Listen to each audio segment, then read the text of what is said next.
Hey, what's up, everybody? It's BDF44 coming at you with another video. Okay, so the Lakers were able to win Game 1 of the NBA Finals versus the Miami Heat, 116-98. And the story of the game was, well, depending on your angle that you're looking at it. If you're from the Miami Heat, you're devastated because they just got hit with a bunch of injuries at once and didn't get a whole lot from anybody on their bench. And if you're the Lakers, the story is just unbelievable superstar play, just from everyone. Starting with KCP in the beginning of the game, shooting 3-point shots from the corner, busting straight through their zone, as I was hoping we would do, keeping it honest. Without that, we don't get really the opportunities to have certain plays and other things work out for us later on. Him setting the tone for what we were trying to do in terms of our offense was really key. Anthony Davis poured in. I believe it was 35 points.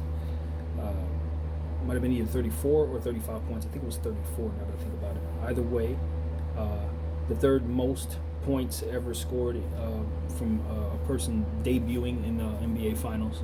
So that was something to congratulate him for, of course. And to be honest with you, he just dominated both sides of the floor. He rebounded better, made his presence known defensively. He was just phenomenal on both sides of the floor. Can't say enough about him. He gets the game ball. Simple as that. LeBron James gave us complete and utter intensity, and that's what I needed to see from him. Phenomenal as well. He had a fantastic game. Kind of let AD kind of run things a little bit in terms of doing the heavy lifting, and he was just his normal self, man, all over the floor, playing both sides of the floor, giving us energy. And near the end of the game, I think we were up like 17. We had a missed assignment on the defensive end, and he was screaming at guys. He was screaming at Rondo and AD. They had to blurt him out. He had said something so egregious, I guess the word would be.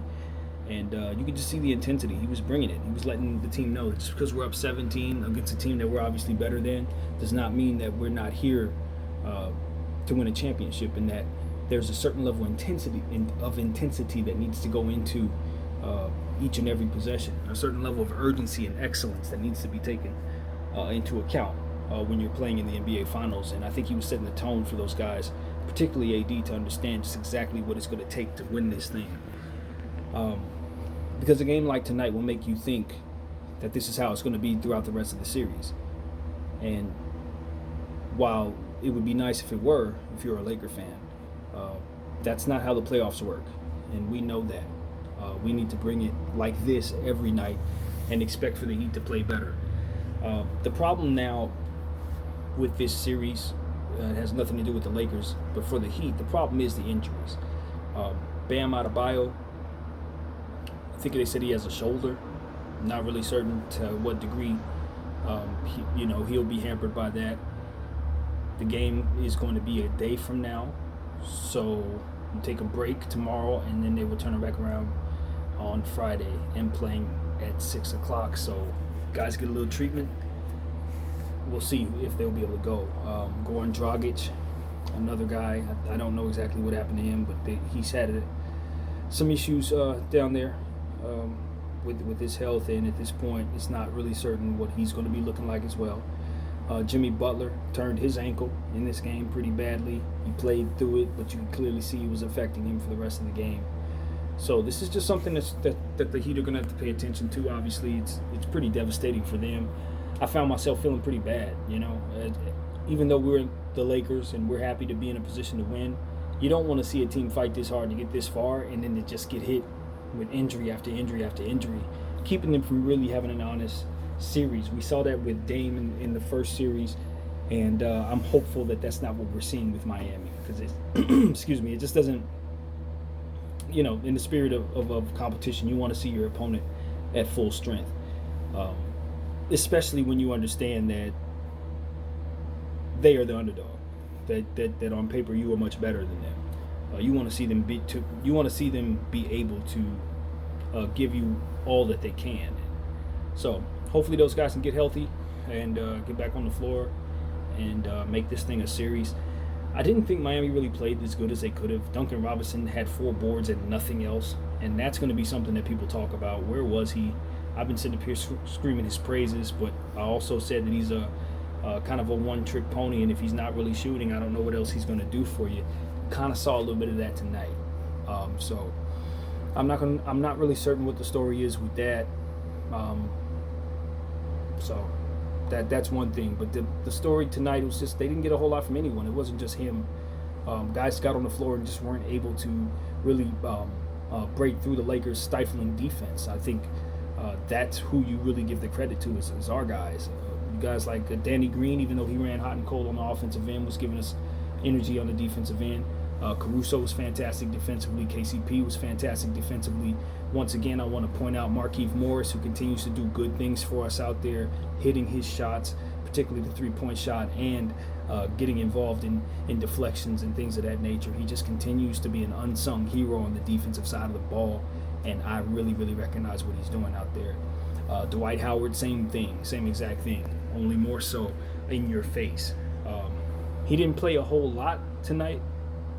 I think partially that was because of Bam Adebayo getting hurt and then it becoming kind of a small ball deal kind of thing with him.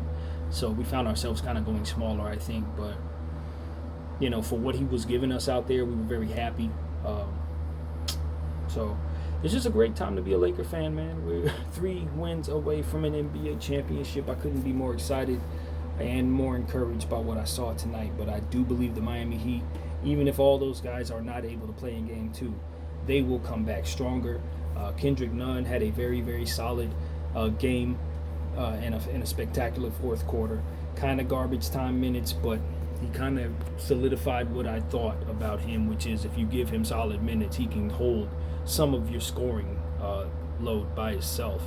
And I think you're going to see him have a more significant role because of all of these injuries. Same thing with DJ.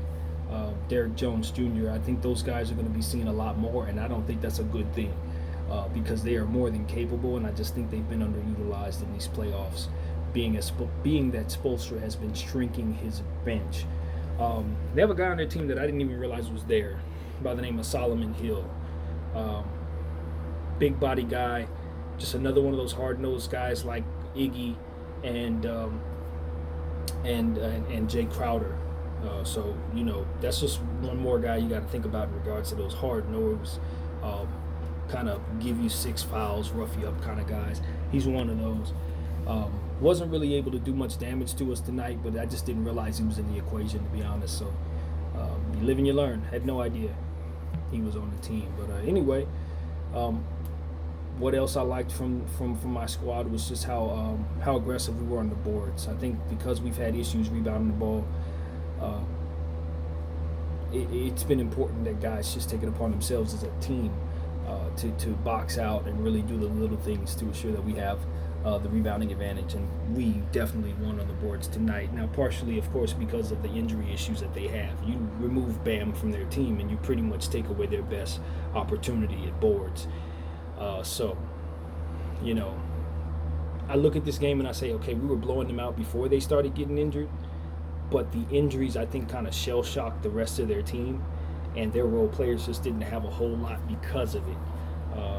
They were shell-shocked, Not only were they getting bulldozed by a Laker team that just is massive, but you're also getting hit by the injury bug. So, Spoelstra is a fantastic coach. They're a resilient bunch, and I expect them to come back with a lot more intensity and a lot more focus in Game 2, regardless who they have suiting up.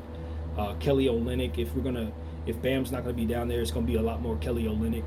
He's a guy that stretches the floor, sneaky kind of guy that can really do damage. Do not take him lightly, especially behind the arc. He had a huge role in college. I'll never forget him in college in that regard. And he was the leader of that team, and they were pretty damn good. So you got to pay attention to a guy like that if Bam is unable to go. So that's pretty much what I got, man. It's just good to see us blow a team out. We had good stretches where LeBron James was able to rest, Anthony Davis was able to rest in the series, and that's very encouraging. If we continue to play like this series is going to end very quickly. especially if these injuries are serious. So 3 wins to go. Our guys are locked in as I've ever seen them. LeBron James is as locked in as I've ever seen him. And it's personal out there for him. You could clearly see it's personal. Obviously we're trying to win a championship, motivation enough, but that little extra oomph, it's there, and I sense it. So I'm looking forward to seeing what we do in Game 2. So happy to be in the finals, you guys. My name is BDF44. Thank you for watching. Go Lakers. Bye.